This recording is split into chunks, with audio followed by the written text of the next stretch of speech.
রোগী যাবেন হাসপাতালে ডাক্তারবাবুর কাছ থেকে একটা পরিষেবা নেবেন। সেই 9-এর দশক থেকে আজকে 2025। ডাক্তার যা বলছেন সেটাই ভগবানের মতন। আপনি যাই করুন না কেন আপনাকে রোগীটাকে সুস্থ করতে হবে। ডাক্তাররা মার খাচ্ছেন। রোগী পরিবারের সহিষ্ণুতা ডাক্তারদের প্রতি যতটা হওয়া উচিত, সমস্ত চিকিৎসকরাই যে একেবারে খুব সৎ। ডাক্তার যে শব্দটা, ডাক্তারবাবু এত সুন্দর করে কথা বললেন, হয়তো কোনো একটা কথাতে হয়তো আপনার মাথাটাও একটুখানি। চিকিৎসকদের বার্ন আউট বা একটা মূল মানসিক ক্লান্তি, রেট চিকিৎসকদের সাধারণ মানুষের তুলনায় বেশি। এই রোগীর স্বার্থে চিকিৎসকেরও সুস্থ থাকাটা খুব জরুরি। একটা মানুষের লস তো একটা মানুষেরই লস। ডাক্তারবাবু বেরিয়ে এসে বললেন I am sorry. Breaking the bad news, আপনি কিভাবে খারাপ সংবাদটাকে কিভাবে জানাবেন। কোনো সময় সে অ্যাগ্রিভড হয়ে গেল, রিঅ্যাক্ট করলো, তাকে সিপিআর দিয়ে ওইটা করেছে বলে তার ওই হাড় ভেঙে দিয়ে মানুষটি মারা গেল। সহানুভূতির সঙ্গে নয়, সহমর্মিতার সঙ্গে বুঝতে হবে। এখনকার সময়ে আমরা যখন রোগ অসুখ চিকিৎসার কথা ভাবি, বিষয়টা একটা কোথাও পরিষেবার মতো, যে একজন রোগী যাবেন হাসপাতালে ডাক্তারবাবুর কাছ থেকে একটা পরিষেবা নেবেন। কিন্তু এই যে সমীকরণটা, এটি কি কেবলই পরিষেবার? হ্যাঁ, সময় বদলেছে। আগে যেমন ছিল রোগীর ভাবনা, আগে যেমন ছিল চিকিৎসার পরিসর, সবকিছু বদলেছে কর্পোরেট স্ট্রাকচার। এমনকি বদলে গিয়েছে রোগ অসুখের গতিবিধিও বদলে গিয়েছে, চিকিৎসকদের ভাবনা চিন্তাও। কিন্তু এই গোটা বিষয়টার পিছনে যিনি থাকেন, অর্থাৎ যিনি চিকিৎসক, যিনি ডাক্তার, তিনি কিভাবে সময়ের সঙ্গে সঙ্গে নিজেকে বদলান বা তার চোখের চশমায় কিভাবে ধরা পড়ে এই বদল, এই বিষয়টা নিয়ে কথা বলা দরকার। দ্য ওয়ার্ল্ড আরোগ্যর এই নতুন পডকাস্টে আজ আমি তিয়াস এই নিয়ে কথা বলবো। আমার সঙ্গে রয়েছেন মেদিনীপুর মেডিকেল কলেজের মেডিসিন বিভাগের প্রফেসর ডক্টর কৃষ্ণেন্দু রায়।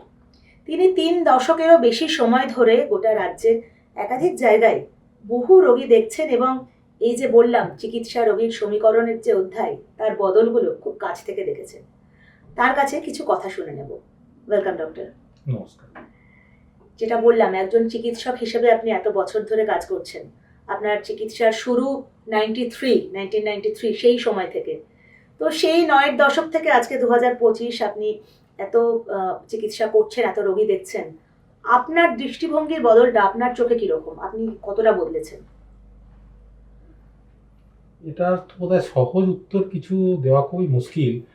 মানুষ তো বদলায়, মানুষ তো চিরকালই পরিবর্তনশীল।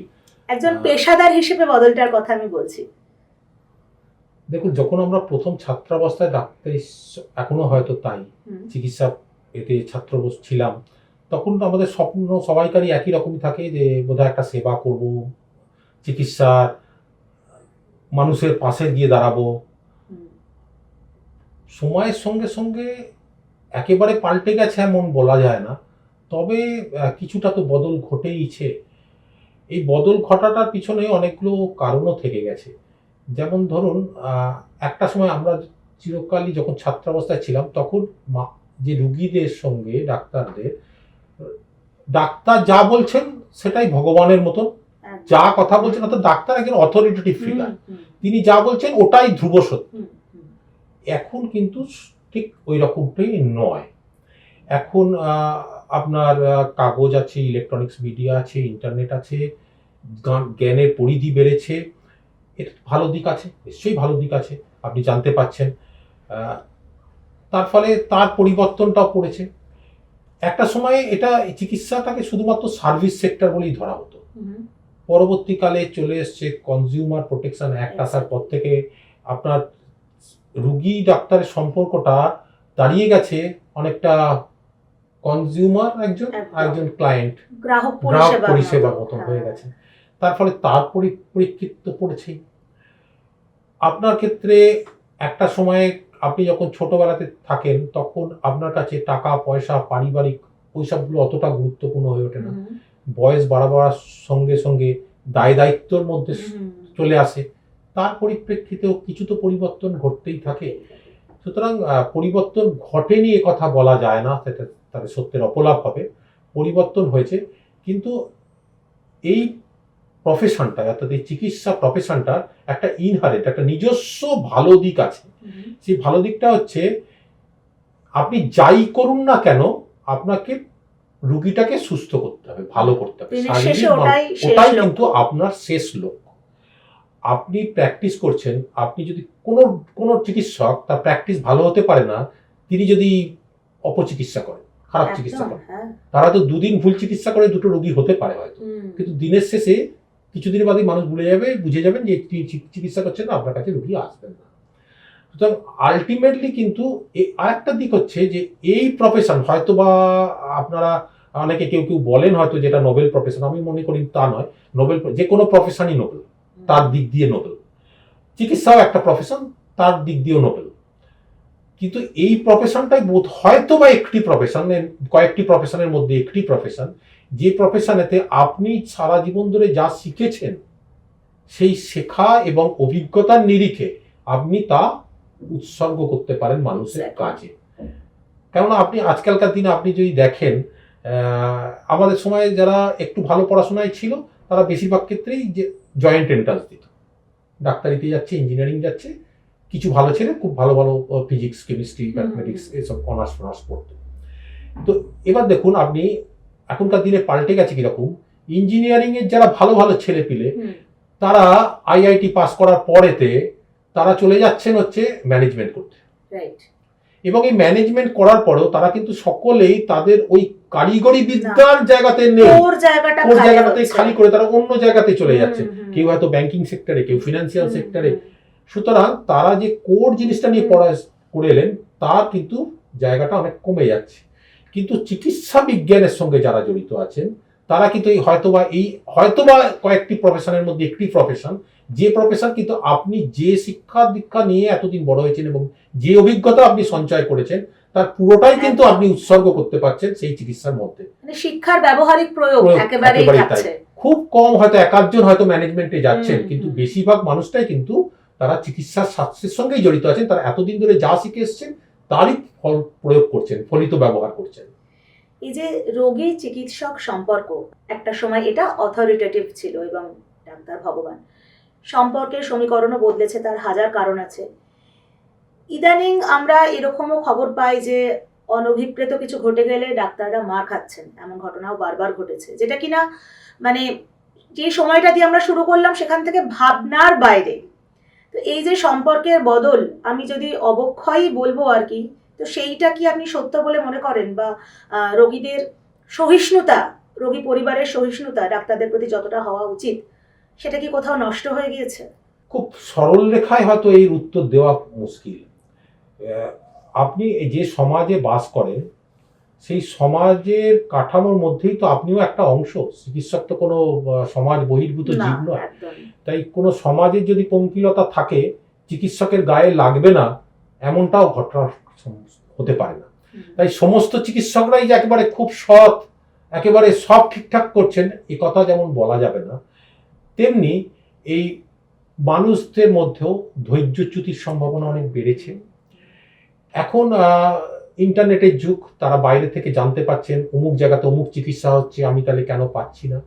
কিন্তু দেখুন এই চিকিৎসার মধ্যে, আমি একটি সরকারি হসপিটালে চাকরি করি, আমি ছাত্রদের পড়াই, সমস্ত পরিকাঠামো কর্পোরেটের মতন হবে এমনটাও তো নয়, সেটা সম্ভবপর নয়। আপনি কলকাতাতে বসে যে পরিষেবা পাচ্ছেন, আমার মেদিনীপুর মেডিকেল কলেজে গিয়ে সেই পরিষেবা পুরোপুরি একই রকম পরিষেবা, আপনি পিজি হসপিটালের যে পরিষেবা আছে আর মেদিনীপুর মেডিকেল কলেজের পরিষেবা একই পাবেন এমনটা তো ঘটতে পারে না। তার কারণ হচ্ছে এখানে যতটা ইনফ্রাস্ট্রাকচার আছে ওখানে ততটা ইনফ্রাস্ট্রাকচার নেই। আবার মেডিকেল কলেজে যে ইনফ্রাস্ট্রাকচার আছে সেটা হয়তো ডিস্ট্রিক্ট হসপিটাল বা সাব ডিভিশনাল হসপিটালে নেই। ডাক্তারের চিকিৎসাটা এক হতে পারে, কিন্তু মানুষটা হয়তো সে চেষ্টা করতে পারে। আপনাকে আপনার পরিবেশ পরিস্থিতির উপরে দাঁড়িয়ে আপনাকে সেই রোগীটাকে আপনার ক্ষমতার মধ্যে যতটা ভালো করার দরকার আপনি সেই চেষ্টাটা করছেন কিনা সেটাই গুরুত্বপূর্ণ। আর কোনো চিকিৎসাতেই যে আপনি পুরোপুরি সফল হবেন এই কথাও তো বলা যায় না।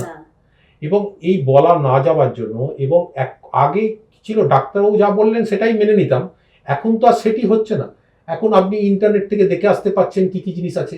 এখন আমরা বলি গুগল ইউনিভার্সিটি, অর্থাৎ আমাদের কাছে অনেক মানুষ এসে বলতে থাকেন ডাক্তারবাবু মানে আমার তো এই সমস্যা আছে, তাহলে ওইটা করলে হতো না, ওইটা করলে হতো না, সব জেনে এসেছেন। তাই এমনও ঘটনা ঘটে আপনার, যে ধরুন আমরা বলি ডক্টর সোয়াইপিং, অর্থাৎ একজনকে দেখিয়ে এসছেন আবার আরেকজনের কাছে যাচ্ছেন, ওই ডাক্তারবাবু ঠিক বলেছেন তো, আচ্ছা ক্রস চেক করতে যাচ্ছেন। ক্রস চেক করার অপ্রয়োজনীয়তা এ কথাও আমি বলতে পারি না। কিছু কিছু ক্ষেত্রে হয়তো বা ক্রস চেক করতেই পারে, বা সেকেন্ড ওপিনিয়ন আমরা যেটাকে বলি সেটা তো আলাদা কিন্তু যদি ব্যাপার। সেই সেকেন্ড ওপিনিয়নটা নেবার জায়গায় যদি কোনো মানুষটির এরকমটা মনে হয়, আচ্ছা ওই ডাক্তারবাবু তো বলেছিলেন এটা ঠিক কিনা একটু দেখে দেন তো, তখনই কিন্তু আপনাকে এই পরিবেশটা জেনে নিয়েই কাজ করতে হবে, একদম। মেনে নিয়েই কাজ করতে হবে। সমাজ পাল্টাচ্ছে, যুগ পাল্টাচ্ছে, আপনাকে তার সঙ্গে সামঞ্জস্য রেখেই করতে হবে। কিন্তু ওই দিনের শেষে আপনাকে ওই কথাটা মাথায় রাখতেই হবে যে আপনি একজন চিকিৎসক, আপনার প্রাথমিক দায়িত্ব হচ্ছে আপনার কাছে যে মানুষটি এসেছে তাকে সুস্থ করে তোলা। সেটি শুধুমাত্র শারীরিক নয়, শারীরিক মানসিক দুটো দিক দিয়ে, অর্থাৎ হলিস্টিক্যালি তাকে ভালো রাখার দায় দায়িত্ব কিন্তু আপনার। এবং আজকালকার দিনে আমরা যারা এখন ডাক্তারি পড়ছি, যারা একদম আগের থেকে চেঞ্জ হয়ে যাচ্ছে, আমরা বলি IMG, ইন্ডিয়ান মেডিকেল গ্র্যাজুয়েট। এই ইন্ডিয়ান মেডিকেল গ্র্যাজুয়েটের মধ্যে কোর্সের মধ্যে একটা পোর্শনই তৈরি হয়ে গেছে, অ্যাটকম বলা হয়, অর্থাৎ অ্যাটিটিউড, এথিক্স অ্যান্ড কমিউনিকেশন। অর্থাৎ শিক্ষক, আপনি যখন ডাক্তার, জানলে বোধহয় শুনলে অবাক হবেন হয়তো কিছুটা, এই যে ডক্টর যে শব্দটা, ডক্টর শব্দটা একটা ল্যাটিন শব্দ থেকে এসছে, নাম হচ্ছে তার ডসেরে, মানে হচ্ছে তার মানে হচ্ছে তিনি হচ্ছে আসলে হচ্ছে শিক্ষক, তিনি শিক্ষা দান করবেন। ঠিক আছে, তবে চিকিৎসকের প্রাথমিক একটা কাজ কিন্তু হচ্ছে শিক্ষকতা দান, আপনি কিছু করবেন। তাহলে আপনার অ্যাটিটিউড কি হবে, রুগীর সঙ্গে আপনার কি রকম ভাবে আপনার কি থাকবে, আপনার এথিক্স ঠিক মতন হচ্ছে কি। এই এথিক্স এর মধ্যে কয়েকটা জিনিস আছে, ধরুন ডাক্তারদের ক্ষেত্রে আমরা 4টে পিলার বলি। এই পিলার কিরকম, ধরুন আপনি যে চিকিৎসা করবেন বেনিফিসিয়েন্স, অর্থাৎ আপনি যা করবেন রুগীর ভালোর জন্য। নন ম্যালিফিসিয়েন্স, অর্থাৎ আপনি যা করবেন রুগীর যেন ক্ষতি না হয়। আপনার জাস্টিস যেন থাকে, আপনি রুগীর প্রতি জাস্টিস দিলেন কিনা, এবং অবশ্যই আপনার অটোনমি থাকবে। সেই অটোনমি কিন্তু দুদিক দিয়ে, অর্থাৎ রুগীরও যেমন ডাক্তারকে চুজ করার রাইট আছে, চিকিৎসকেরও কিন্তু রাইট আছে রুগীকে চুজ করার। এটা আমরা হয়তো অনেক সময় খেয়াল করি না। অবশ্যই এমার্জেন্সি সিচুয়েশনে নয়, মানে একটা লোক একদম এমার্জেন্সিতে এসছে, সেখানে কিন্তু চিকিৎসকের অটোনমি নেই, আপনাকে দিতেই হবে। যেহেতু আপনি বোধহয় এখন জানেন যে কোনো একজন মানুষ যদি রোড ট্রাফিক অ্যাক্সিডেন্টে কিছু হয়, তাকে যদি বেসরকারি জায়গাতেও নিয়ে যায়, তাকে প্রাথমিক চিকিৎসাও কিন্তু বেসরকারি জায়গায় দিতে হবে, যে আপনি তার কাছ থেকে টাকা পেলেন কি না পেলেন সেটা ইমমেটেরিয়াল। সুতরাং এই কথাটা মাথায় রেখে কিন্তু ওই দিনের শেষে আপনাকে ওই অ্যাটিটিউড ঠিক থাকতে হবে, আপনার এথিক্স ঠিক থাকতে হবে, এবং কমিউনিকেশন স্কিল ডেভেলপ করতে হবে। এই communication is very very important. এই জায়গাটাও তো কম্প্রোমাইজড, মানে আমি বলছি যে একটা কথাই আছে যে ডাক্তারবাবু এত সুন্দর করে কথা বললেন, অর্ধেক রোগ সেরে গেল, মানে একটা মানসিক শান্তির জায়গা। এখন বহু ডাক্তারবাবুরই এত পেশেন্টের চাপ, তারা এত জায়গায় প্র্যাকটিস করছেন, এত ভিড়, সময় জিনিসটা নেই। কথা বলার জন্য তো সময় দরকার, যে আমি একটা রোগীর কথা মন দিয়ে শুনবো, তাকে বোঝাবো। তো এই জায়গাটাও তো কম্প্রোমাইজড। এটা একটা খারাপ দিক নিশ্চয়ই রয়েছে। অবশ্যই, এই আপনি ভালো কথা বললেন। সেটা হচ্ছে কমিউনিকেশনের দুদিক দিয়ে। ধরুন আপনাকে একটা খুব ছোট্ট উদাহরণ দিচ্ছি। একজন মানুষ আপনার প্রাইভেট চেম্বারে দেখাতে এসছে, তার সঙ্গে আপনি কথা বলছেন, আপনার হয়তো 10টা-15টা পেশেন্ট আছে, আপনি তাকে যে সময় দিতে পারবেন, আপনার হসপিটালের আউটডোরে 400 পেশেন্ট দাঁড়িয়ে আছে, আপনি যদি তাকে ওই সময়ের নিরিখে তাকে দেখেন, আমি আপনাকে অনেস্টলি বলছি যে আমাদের যে হসপিটালের আউটডোর টাইম, কোনো হসপিটালে আমরা 9টা থেকে 2টো অবধি আউটডোর চলে, এই 2টোটা চলতে চলতে বিকেল 3টে-4টে বেজে যায়।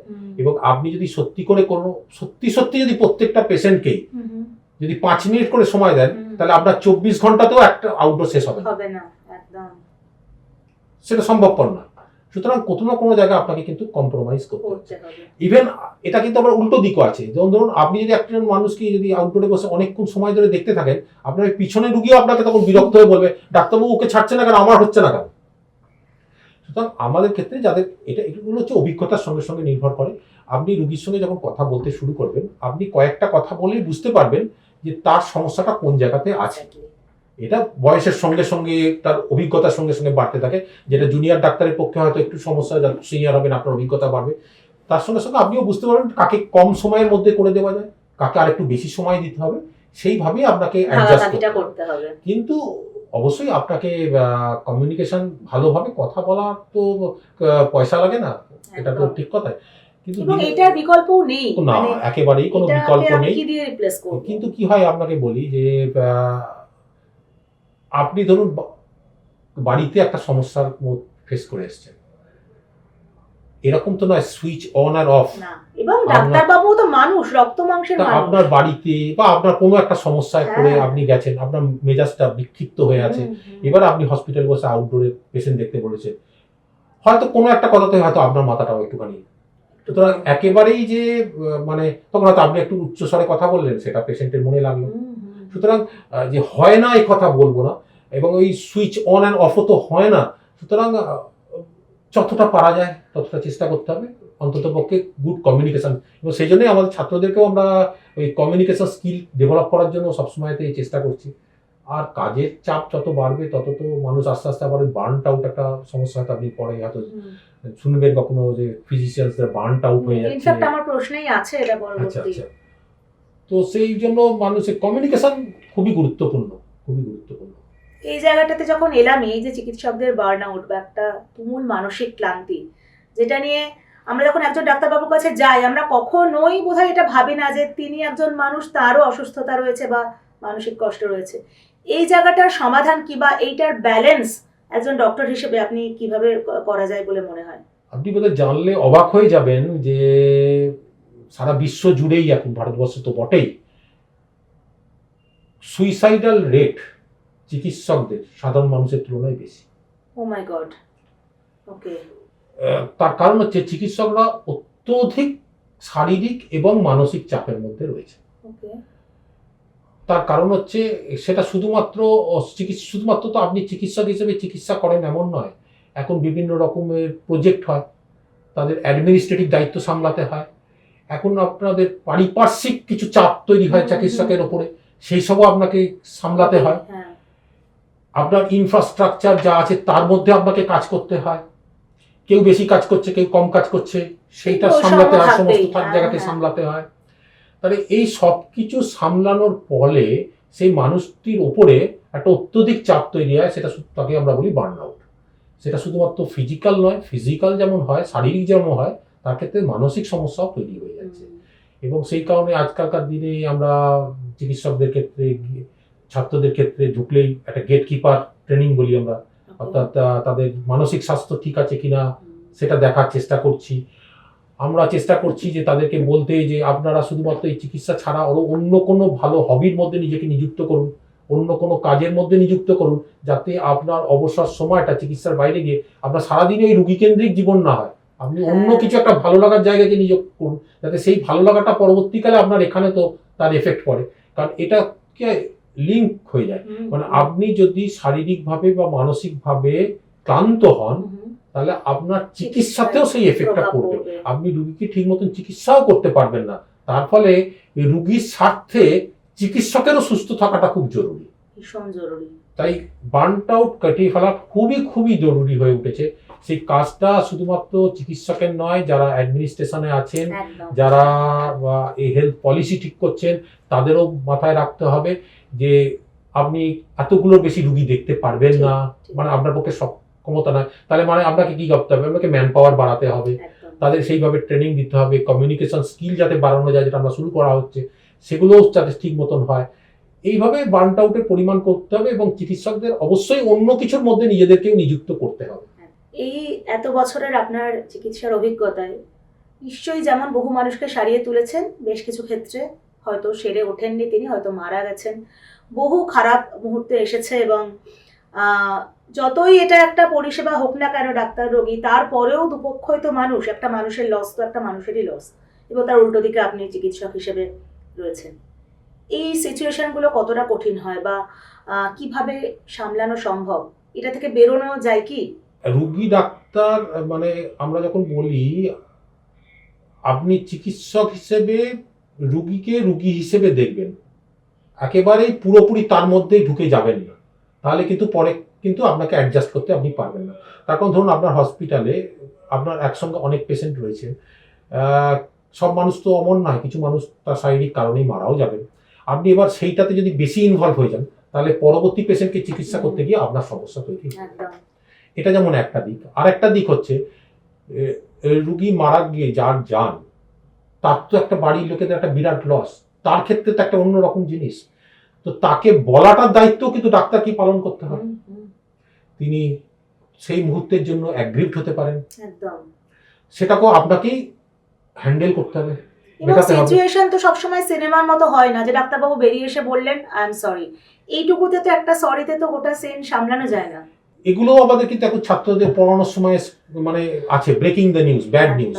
ছাত্রদের পড়াতে গেলে আমাদের এটা পড়াতে হয় ব্রেকিং দ্য ব্যাড নিউজ। আপনি কিভাবে খারাপ সংবাদটাকে কিভাবে জানাবেন। খারাপ সংবাদ একটা তো মারা গেছেন সেই সংবাদ হতে পারে, কারোর হয়তো ক্যান্সার হয়েছে, কারোর হয়তো এইচআইভিতে আক্রান্ত হয়েছেন, সেগুলো তো আপনাকে জানাতে হচ্ছে। তাহলে এই যে ব্যাড নিউজটাকে আপনাকে ব্রেক করছেন, জানাচ্ছেন, সেই জানানোরও কতগুলো পদ্ধতি আছে, কিন্তু এই পদ্ধতিগুলো বইয়ের খাতায় যেরকম লেখা থাকে অ্যাপ্লাই করাও কিন্তু একই রকম নয়।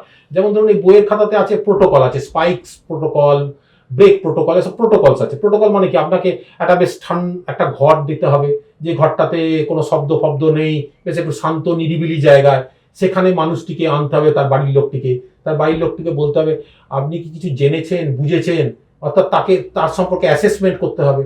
তারপরে বলতে হবে যে আপনাকে একটা খারাপ খবর দেওয়ার আছে বলে একটু করে তারপরে তাকে ব্যাড নিউজটা দিতে হবে, দিয়ে তাকে আবার বলতে হবে। এবার তখন তার রিপার্কেশন কি আসবে, সেই রিপার্কেশনের ভিত্তিতে আপনাকে আলোচনা করতে হবে। এমন সময় হয় কি ওয়ার্ডেতে অনেক সময়তেই এটার কর্পোরেটের সঙ্গে আমাদের সরকারি হসপিটালের ডিফারেন্স আছে। ধরুন কর্পোরেটে কি হয়, কর্পোরেটে তো বেড সাইডে বাড়ির লোক কেউ থাকে না, তাই না? তারপরে কিছু একটা ঘটলে তারা তখন তাদের ওখানে একটা ব্রেকিং দ্য ব্যাড নিউজের জন্য ঘর আছে, অর্থাৎ সেই ঘরটা বেশ পরিষ্কার পরিচ্ছন্ন, ঘরে টেবিল চেয়ার রাখা আছে, সেখানেতে ডাক্তারবাবু এলেন, ডাক্তারবাবুর সঙ্গে তার হয়তো টিমের কেউ এলেন, ম্যানেজমেন্টের কেউ এলেন, তার সঙ্গে আপনার রুগীর পরিবারের কাউকে ডাকা হলো, তাদের রুগীর পরিবার আসার পরে আপনি অ্যাসেস করতে পারলেন, তাকে হয়তো বললেন আপনি তো জানেন আপনার রুগীটার এরকম ছিল, এই সমস্যা ছিল, দিয়ে আপনি তারপরে কিন্তু আপনার জন্য একটা খারাপ খবর বলে আপনি তাকে ব্যাড নিউজটা করলেন। তার পারিপার্শ্বিক পরিবেশটা একটু অন্যরকম। কিন্তু সরকারি হসপিটালে কি হয়, বেশিরভাগ জায়গাতে সরকারি হসপিটালে হয়তো পেশেন্ট পাশেই তো বাড়ির লোক সবসময়তেই আছেন, তার ফলেতে এই যে লাস্ট স্টেজের যে ম্যানেজমেন্ট, তারা হয়তো সেটা দেখতেই পাচ্ছে, মানে ব্যাড নিউজটা তার কাছে ডাক্তার আলাদা ভাবে ওইভাবে আর বলার জায়গাটা পরিসরই তৈরি হচ্ছে না। তার ফলে কোনো সময় হয়তো সে অ্যাকসেপ্ট করে নিল, কোনো সময় সে অ্যাগ্রিভড হয়ে গেল, রিয়াক্ট করলো। তো সুতরাং এই ক্ষেত্রে আপনি সাংবাদিক হয়তো, সেই কারণে আপনাকে বলি যে এক্ষেত্রে আপনাদেরও কিছু দায়িত্ব থেকে যায়। যেমন ধরুন একটি ক্ষেত্রে কিছুদিন আগে আমরা একটি খবরে পেয়েছি, একজন সাংবাদিক পরিবেশন করছেন যে একজন মানুষ এসে, প্যারামেডিক্যাল স্টাফ কি ডাক্তার, একজন মানুষের বুকেতে চাপ দিয়ে তার রিব কেজ ভেঙে দিল, মানুষটি মারা গেল। ঠিক আছে, কিন্তু আমরা এটা জানবেন যে একটি মানুষ যদি রাস্তাঘাটে কোথাও অজ্ঞান হয়ে পড়ে যায়, তার প্রথম কাজটা তাকে, যে মানুষ থাকবে তার যদি জানতে পারে সিপিআর দেওয়া, তাকে সিপিআর দিতে হয়। এবং সিপিআর দিতে গেলে তাকে যে রিব কেজের ওপরে যে কম্প্রেশন দিতে হয়, তাকে প্রায় 1 থেকে 2 ইঞ্চি চাপ দিতে হয়, সেই চাপের জন্য তার রিব কেজ ফাটাটা খুব কমন, ভাঙতে পারে একদম। এবং যদি বোঝা যায় ফেটে গেছে, তাহলে বুঝবেন আপনি ঠিকঠাক হয়তো কম্প্রেশন দিয়েছেন। কিন্তু এটা যদি কোনোভাবে কেউ প্রকাশ করে এটা যে তাকে সিপিআর দিয়ে ওইটা করেছে বলে তার ওই হাড় ভেঙে দিয়ে মানুষটি মারা গেল, তাহলে সেই মানুষটি, তার বাড়ির লোক ভাবলো কি ডাক্তার হচ্ছে দায়ী। তো এই ক্ষেত্রে আমাদেরও সব সচেতনতা বাড়ানোর প্রয়োজনীয়তা আছে। কিন্তু ওই মানে ডাক্তারকেও আপনাকে ব্যাড নিউজ যখন দিতে হবে, পরিস্থিতি তৈরি করে আপনাকে নিতে হবে, এবং এটা একটা শিক্ষাযোগ্য বিষয়। ছাত্রদের শেখানো হয় এইভাবে যে আপনি কিভাবে ব্যাড নিউজ দেবেন, পরিস্থিতি কিভাবে তৈরি করছে আপনাকে, সেইভাবেতেই আপনি ব্যাড নিউজটা তাদেরকে জানাবেন। এবং আপনাকে কিন্তু তারা যে রিয়াক্ট করবে তার পরিপ্রেক্ষিতেই কিন্তু আপনাকে ওই শান্ত পরিসরের মাধ্যমেই তাকে উত্তর দিতে হবে। এবং আবার ওই একই কথা বলছি, নট সিম্প্যাথেটিক্যালি বাট এমপ্যাথেটিক্যালি, অর্থাৎ সহানুভূতির সঙ্গে নয়, সহমর্মিতার সঙ্গে বুঝতে হবে। আপনাকে তার জুতোটা যেন আপনি পড়েছেন এইভাবেই আপনি তাকে উত্তরটা দেবেন। অথচ চ্যালেঞ্জ হচ্ছে আপনাকে নির্লিপ্ত থাকতে হবে কোথাও একটা, কারণ পরে রোগীকে তো আপনি অবশ্যই, তার কারণ এটা হয় কি জুনিয়র ডাক্তারদের মধ্যে আরো বেশি হয়। তার কারণ কি, সিনিয়র ডাক্তাররা তো 24 ঘন্টা ওয়ার্ডে থাকেন না, জুনিয়র ডাক্তাররাই 24 ঘন্টা ওয়ার্ডে থাকেন। তার ফলে কি রুগীর সঙ্গে অ্যাটাচমেন্ট কিন্তু জুনিয়র ডাক্তারদের অনেক অনেক বেশি হয়ে যায়, এবং অল্প বয়সে তাদের মনও অনেক বেশি নরম থাকে।